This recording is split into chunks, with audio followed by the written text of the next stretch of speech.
और सब कुछ सहज हो गया, करना खत्म हो गया। चौथी लांद च लावां जिहड़ा चलना फेरा वो तो खत्म हो गया, वो तो पूरी हो गई।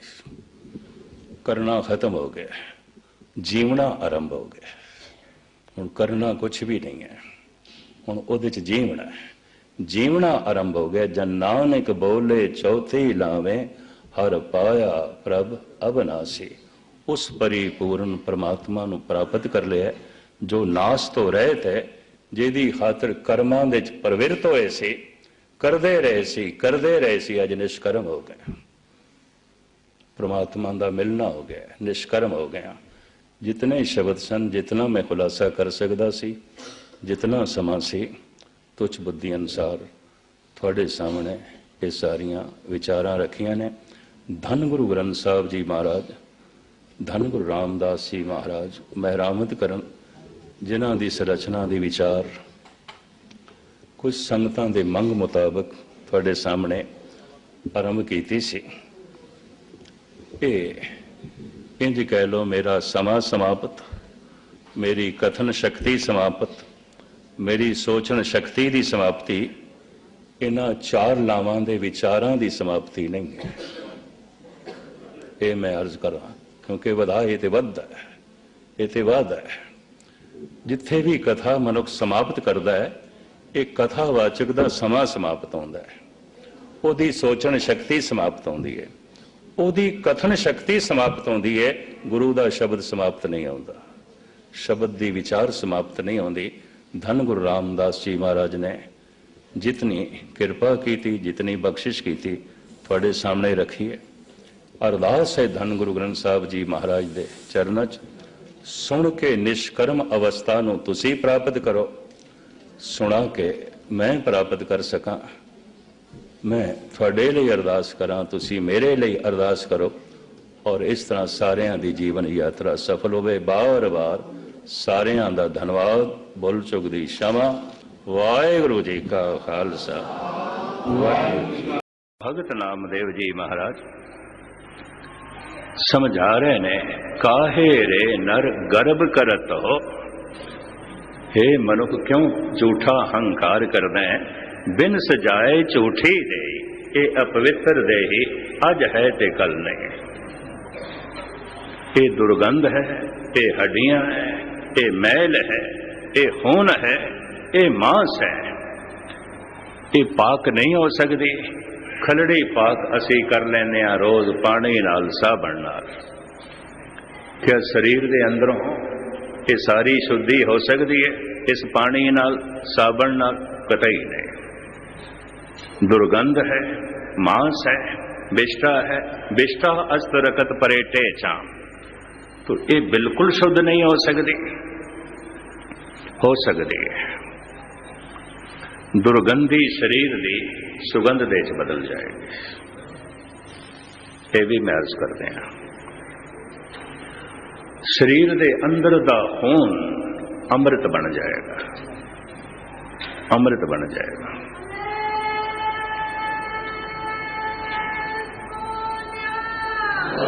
किस तरह गुरबाणी दा वाक, एक वस्त बूझे ता होवे पाक। किधरे उस एक नाल जुड़ जावे ते एक नू समझ लवे, ते एक दी जोत तेरे अंदर प्रगट हो जाए, फिर तू पवित्र हो जाएगा। एक वस्त बूझे ता होवे पाक, बिन बूझे तू सदा नापाक। कितना तू पवित्र हो जाएगा। जगत गुरु बाबा धन गुरु नानक देव जी महाराज दसदे ने, कुंगू की काया केसर लाण दी लोड़ नहीं, काया ही केसर हो जाएगी।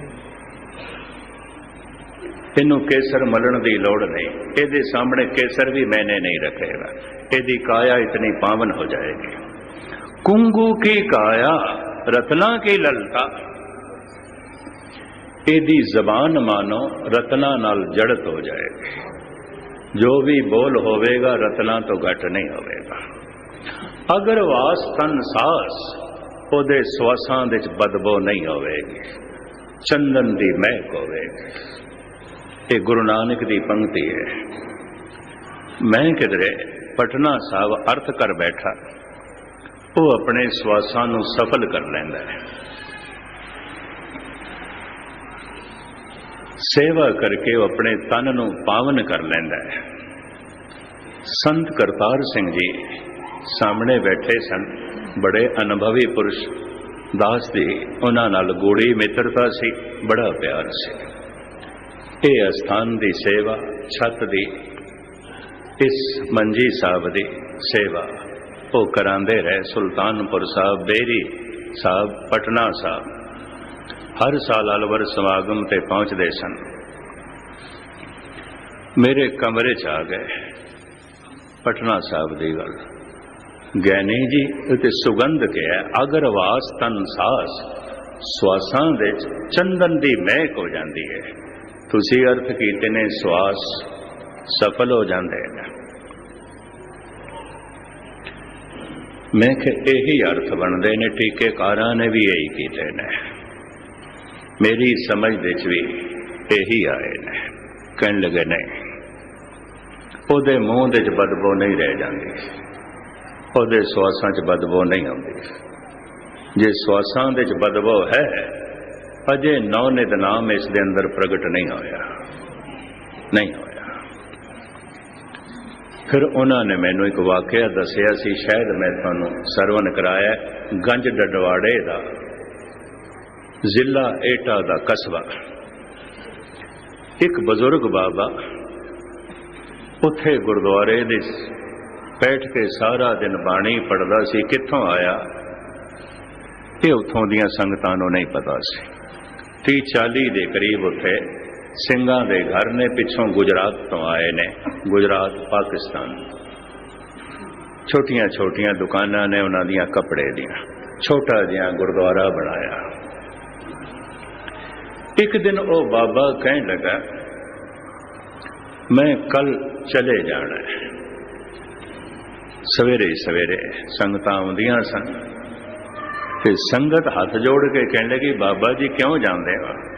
असी दोवें वक्त प्रशादा पहुंचा देंगे, पुछगिछ करते हैं, क्यों जाते हो? ना जाओ, रहो इत्थे। वो बाबा कहने लगा, समझे नहीं, आपां संसार तो ही जा रहे हैं, कल चले जाना है, अमृत वेले कल चले जाना।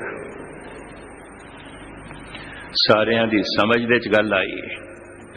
फिर कहने लगे, अच्छा बाबा जी अगर इस तरह की गल है तो पहले तुसी ये दसो, थोड़ी देही दा दाह संस्कार करिए कि जल प्रवाह करिए? अक्सर संतां नूं जल प्रवाह कर देना, क्योंकि देही दा मोह ते है नहीं, देही दी पकड़ ते है नहीं। जलाण दा कम इस वास्ते शुरू किया गया इस देश दे जलाओ, लाश नूं खाक कर दो, राख कर दो, देही दा मोह मिट जाए। और पुत्र दे हथों उसका मस्तक तोड़ो, कपाल तोड़ो, ताकि उसके अंदर मोह ना रहे। गल इतनी सी। कब्र विच देही पई है, बहुत लंबे समय तक पएगी, जितने चिर तक जो है ये हड्डियां दा ढांचा भी पिया है, वो मोह वस हो के सूक्ष्म शरीर उत्थे मंडलांदा रहेगा। दूर क्यों जाओ? इस तरह के मंडलाण वालियां रूहां 99% मुसलमान होंदियां, अगला जन्म नहीं होता, क्योंकि देही पई है कब्र दे पकड़ लो। दूर क्यों जाओ? बाबा फरीद भी ऐसा कहते हैं, महल निसखण रह गए, वासा आया तल, गोरा से निमाणिया, बैसन रूहां मल, ए निमाणिया रूहां, ए सूक्ष्म शरीर कब्रां नूं मल के बैठ जाणगे, परिक्रमा करते रहणगे। क्योंकि इस्लाम दे च ऐसी मनोत है कि कयामत वाले दिन अजराइल फरिश्ता फनेरी बजाएगा, सारियां रूहां कब्रां तो उठ के खुदा दे दरबार दे पेश आउणगियां। मुहम्मद साहब जिन्हां दी हामी भरनगे उन्हां नूं जन्नत, जिन्हां दी हामी नहीं भरनगे उन्हां नूं दोज़ख। भारत दे ऋषि मुनि संत अवतार, उन्हां दी दृष्टि बड़ी गहरी सी, इस देही दी पकड़ी ना रहे, अगे जाए, इहदा जन्म होवे, ये भटके ना, जला दो। कुछ हड्डियां बच गई ने, राख बच गई है, ये भी किसी दरिया दे च पा दो, कुछ नाम निशान रवे ही ना, पकड़ रवे ही ना। ये इस वास्ते से तो संगतां ने पूछ लिया बाबे तो दास संस्कार करिए कि जल प्रवाह करिए। पता उन्हें की आख्या, मैं अपना दास संस्कार आप करांगा, थानू करन दी लोड़ नहीं। ये सारी घटना मैनू संत करतार सिंह जी ने दसी। उन्होंने तो प्रेरित होकर फिर मैं गया। मैनू कहन लगे हुण पटना साहब तो तुसी होर किसी पासे नहीं जाना, उत्थे जाओ ताकि इस पंक्ति के अर्थ ठीक हो जान जिहड़े तुसी करदे हो। अगर वास तन सास। सारे कस्बे च गल फैल गई है, बाबा सवेरे खुदकशी करेगा, अपने आप को अग नाल साड़ेगा। यह गल फैल गई क्योंकि उन्हें कह दिता मैं अपना दास संस्कार आप करांगा। तो होया कि संगतां ते पहुंचियां, बहुत सारे जो गुरुद्वारे नहीं आने वाले सन उन्हां दी भी भीड़ लग गई और पुलिस भी पहुंच गई। और गजब की गल, पुलिस दे नाल कैमरामैन भी पहुंच गया, कोई गड़बड़ ना करे। ये बाबा सुर दे रस दे सुखमनी साहब का पाठ करदा सी। पाठ कीता ते महाराज दे अगों लेट गया, सिर करके सतगुरां दी तरफ लेट गया कारपेट दे उत्ते। ये सिर्फ एक तहमत बंदा सी, एक छोटा जिहा पटका सिर ते, बाकी नंगा रहिंदा सी। लेट गया, इहदी नाभि चों अग निकली। ये तस्वीरां हिंदुस्तान के तमाम वड्डे वड्डे अखबारां छपियां सन, और ते छड़ो ब्रिटिश वर्गा अखबार उसने भी छापी सी। सहजे सहजे अग वधदी गई। अग इस तरह सी जिवें दुध का रंग होंदा है, इस तरह दी सी। जिवें थोड़े दिन होए इत्थे दरबार साहब करिश्मा होया, शायद कल परसों आन ते मैं इत्थे उन्हां नूं खड़ा करांगा। वो कैंसर दे मरीज सन, कैंसर दे। डॉक्टरां ने कह दिता सिर्फ 15 दिन दे मेहमान हो, ज्यादा नहीं, 15 दिन। इत्थों दी गल दसदा मैं, तुसीं 15 दिन दे मेहमान। आखिर उन्हां दी घरवाली दी कुछ शरदा सी। गुजराती ने, भारद्वाज कास्ट है उन्हां दे, वासु उन्हां दा नाम है, वासु भारद्वाज। उन्हां दी घरवाली इत्थे एंबुलेंस दे च लियाई, उन्हां नूं चल नहीं सकदे सन। स्टेशन ते बाहरों उन्हां नूं उस कमरे च ले जाया गया जिथे उन्हां ने अखंड पाठ बुक कराया सी। इत्थे मिन्नत तरले कीते भी किसी तरीके नाल भी साडा अखंड पाठ रखिया जाए, भावें कमरे खाली नहीं सन। पर उन्हां दी हालत देख के, क्योंकि उन्हां दी पत्नी ने कहा 15 दिन दे मेहमान ने, डॉक्टर कहंदे ने अखंड पाठ रखाना है, रख दिता गया। वो लेटे लेटे सुनते रहे। हुण जो कुछ आप सुणांदे ने, कम से कम 100 गुरुद्वारियां ते मेरे नाल उन्होंने खड़े होके ये गल सुनाई है। लुधियाने दे च भी, जलंधर दे च भी, इत्थे भी मैं खड़ा करांगा। उन्होंने जो परसों आ गए इतलाह आई है, मैं आ रहा। जैसे सुखमनी साहब दे पाठ तो पाठ अगे गया, गुरु ग्रंथ साहब दे चों दूधिए रंग की एक लाइट निकले। वो जो आप कहंदा है, उहदे मस्तक नाल टकराई। हालांकि वो खुद कहंदा है मैं नास्तिक सी। पता है क्यों? चोटी का साइंटिस्ट है, चोटी का नासा दे काम करदा से। अमेरिका जिहड़ा ग्रुप चंद्रमा ते गया से, उस ग्रुप दे काम करदा से। तुसीं खुद अंदाजा लगाओ कितना वड्डा चोटी का साइंटिस्ट। ते अक्सर साइंटिस्ट नास्तिक होंदे ने, नास्तिक से। जद साडे नाल गुजरात के गुरुद्वारियां इन्हें भ्रमण किया, अहमदाबाद गुजरात गौरमेंट के कोई नुमाइंदे मिनिस्टर भी गुरुद्वारे आए। विश्व प्रचारक संस्था की तरफों ये प्रोग्राम से कहने लगे असी सारे प्रचारकों का स्वागत करना है। वासु भारद्वाज नूं देख के उन्होंने मिनिस्टरां ने उन्होंने गलवकड़ी च ले लिया, क्योंकि वो सारे मनते सने ते गुजरात की इज्जत है, ये ते गुजरात का मान है। इतना चोटी का साइंटिस्ट पर कैंसर हो गया सी, उन्होंने मिनिस्टरां ने बड़ी कोशिश की इसनूं बचाउण दी। हर तरीके के वड्डे तो वड्डे डॉक्टर, वड्डे तो वड्डे हॉस्पिटल, टाटा हॉस्पिटल बॉम्बे, लेकिन ठीक नहीं आए। इत्थे आए, अखीर दे इत्थे आए। दूधिए रंग की लाइट निकली, मत्थे नाल टकराई, वो आप कहते ने फिर मैं बैठ गया। मैनू पाठ सुनन दे आनंद भी आन लग पिया। कई दिन मैं अपने विच तब्दीली भी महसूस की थी। भावें मेरी पत्नी कहती रही तुसी लेटे ही रहो, कोई नहीं, बैठे बैठे थक जाओगे, हड्डियां का ढांचा।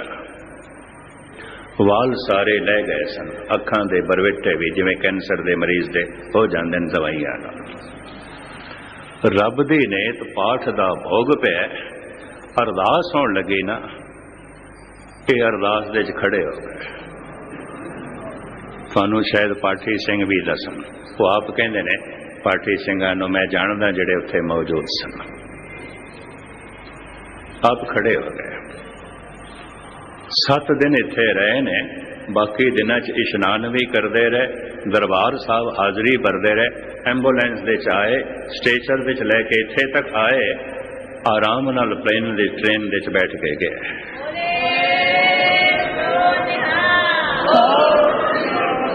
फिर सब तो पहले इसने मैनू फोन की थी भी ज्ञानी जी यह करिश्मा मेरे नाल होया है, तो मैं हुण टीवी ते थानू सुनदा, मैं इस संबंध थोड़े नाल कोई गल करनी है और मैं हुणे ही गल करनी है। मेरा मन उतावल है, समझण नूं एक ही है, एक ही है। ये कोई मैं 1000 साल पुरानी गल नहीं दस, हुणे ही घटना घटी है। उन्होंने दिनों अलवर समागम पिया चलता सी, मार्च की गल है। मैं हुण ते तुसी ना हो, मैं मसरूफ हाँ। इन्ने जथे आए ने, प्रचारक आए ने, हज़ारां की तादाद संगतां आई हुई ने, ते मैं मसरूफ हाँ, मैं तुहाडे नाल गलबात नहीं कर सकांगा। या ते समागम तो बाद आओ। मैनू कहण लगे समागम तो बाद तुहाडा की प्रोग्राम है? मैं कहा मैं गुजरात ही आ रहा। तो मैनू कहण लगे मैं गुजरातियां सूरत रहना, कित्थे आ रहे हो? मैं कहा सारे गुजरात के शहरों मेरा प्रोग्राम है। सिंह साहब ज्ञानी जोगिंदर सिंह जी वेदांती भी नाल सन, 5 जथे जिहड़े आए हुए ने ये भी नाल सन, प्रचारक भी। सारे गुरुद्वारियां च उसने साडे नाल भरमण कीता, खड़े होके यही कथा सुणांदा रहा जो मैं थानू सरवण कराई है। पिछे जयपुर ते कोटा दे च भी सुना के गया। कहने लगा मैं बिस्मार हाँ, हैरान हाँ, एक ही है, घरों संपन्न है, किसी चीज की कमी नहीं, चोटी का साइंटिस्ट, घर वाली दी डॉक्टर है। कहता मैं अजे तक बिस्मार हाँ, हैरान कुन हाँ, मेरी हैरानगी जा नहीं रही। वो लाइट की सी जो गुरु ग्रंथ साहब दे विचों निकली है। कहते जिस दिन दी निकली है, मेरे मत्थे नाल टकराई है, उस दिन दा मैं हुण गुरु ग्रंथ साहब नूं किताब नहीं मनदा, मैं परमात्मा दा रूप मनदा।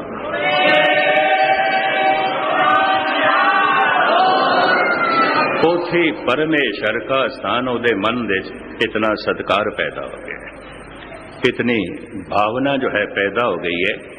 1, 2, 3 दिसंबर का मैं उसनों टाइम दिता है, उन्हें अपने घर अखंड पाठ रखा के 3 दिन घर दे समागम कराना है। मेरे को टाइम मंगण आया सी पिछे, भाई मैं इत्थे आया हूँ, तुसी मैनू टाइम दो, पर मैनू फिक्स टाइम दे दो हुणे ताकि मैं इंतजाम करा।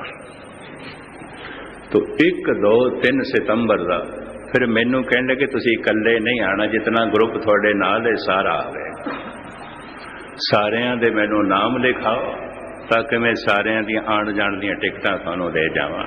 मैं कही दी तुसी फिक्र चिंता ना करो। ओहदे घर हुण 3 दिन का समागम है, 1, 2, 3 दिसंबर एक दो दिन इत्थे आने वाला है। तो मैं गंज डडवाड़े की थानों गल सुना रहा सी। दूधिए रंग की अग ओदी नाभि चों निकले, शरीर जलदा गया, जलदा गया, जलदा गया, लेकिन राख नहीं बची, हड्डियां भी नहीं बची, कुछ भी नहीं बची। थल्ले कारपेट भी नहीं जलिया। जिस कारपेट ते लेटिया होया सी वो कारपेट नहीं जलिया, हड्डियां भी नहीं बचियां, राख भी नहीं बची, शरीर गया। फिर मेरे पढ़न विच आया, जो मैं स्टडी की थी है, उत्तराखंड जो बर्फानी चोटियां साधु रहंदे सन, जिस दिन उन्हां दा अंतिम समा आउंदा सी दिखाई दे जांदा सी। इतनी वड्डी घटना घटे ते एक निर्मल मन नूं पता ना चले, पता चल जांदा है, पता चल जांदा है। वो इसी तरह ही अपनी नाभि चों ब्रह्म अगन कटदे सन, जिसका जिक्र कबीर करते हैं। ब्रह्म अगन सहजे पर जाली एके चोड़ सिधाया। ये ब्रह्म अगन ही जो उन्होंने अंदर प्रगट हो जाती है, उन्होंने बाहर प्रगट करके अपनी देही का संस्कार कर लेंदे सन, क्योंकि उस बर्फानी इलाके लकड़ा तो है ही नहीं सन। इस तरह करते सन। इस तरह की घटना है घटी। इनू उचेचा देखने वास्ते फिर आचार्य रजनीश गया, उचेचा गया। उन्हें अपने जगह जगह कथावां च भी कहा बई उत्तराखंड के इस तरह दी घटनावां घटदियां रही ने, पर जमीन के उत्ते पहाड़ तो थले आम वसों दे इस तरह की जिहड़ी घटना घटी है, गुरु नानक दे एक सिख द्वारा घटी है। ये उसने भी कबूलिया, ये उसने भी प्रमाण किया। जिस दिन मैं उत्थे पहुंचया सी, उस कमरे दे गुरुद्वारा छोटा जिहा है, बड़ी महक सी और चंदन दी महक। सुभाविक मैं पूछया चंदन रगड़िया? कहने लगे नहीं, जिस दिन दे बाबा जी गए ने महक है, महक है। वो दूधिया चानना एक दिन रहा है, वो चानना चला गया, वो महक 15 दिन रही है। फिर मैनू संत करतार सिंह जी इत्थे मिले। उन्हां दिनां वो सोने की सेवा करा रहे सन। संत बाबा करतार सिंह की गल मैं करदा पिया ते हाल की सेवा भी चल रही सी। मैनू कहन लगे देख आयो अगरवास तन सास, हुण इहदे अर्थ करना। मैं कहा अर्थ की करना? हुण मैं वो घटना ही सुनावांगा जिहड़ी घटना मैं देख के आया। फिर मेरे पढ़न विच आया, जो मैं स्टडी की थी है, उत्तराखंड जो बर्फानी चोटियां साधु रहंदे सन, जिस दिन उन्हां दा अंतिम समा आउंदा सी दिखाई दे जांदा सी। इतनी वड्डी घटना घटे ते एक निर्मल मन नूं पता ना चले, पता चल जांदा है, पता चल जांदा है। इतनी वड्डी घटना घटे ते एक निर्मल मन नूं पता ना चले, पता चल जांदा है, पता चल जांदा है।